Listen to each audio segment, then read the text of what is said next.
Саламатсыздар ма балалар? Бүгінгі тақырып Қазақстанның білім берудегі жетістіктері. Институт белгілі бір мамандық бойынша жоғары білім беретін оқу орны.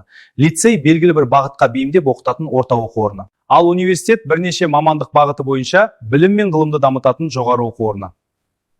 Колледж орта кәсіптік білім беріп, белгілі бір мамандыққа даярлайтын оқу орны. Қазақстанда білім беру жүйесі қарқынды дамыды. 20 ғасырда халықты жаппай сауаттандыру басталды. Ауылдар мен қалаларда мектептер ашылды. 1930 жылы міндетті бастауыш білім енгізілді.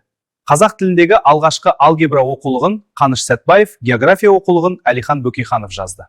1928 жылы мұғалімдерді даярлайтын Қазақ мемлекеттік педагогикалық институты ашылды. Бірнеше жылдан кейін институтқа Абай Құнанбаевтың есімі берілді. Тәуелсіздік жылдары гимназия мен лицейлер көбейді. Мектептер компьютермен және интернетпен жабдықталды. 1993 жылы елбасы Нұрсұлтан Назарбаев халықаралық болашақ стипендиясын тағайындады.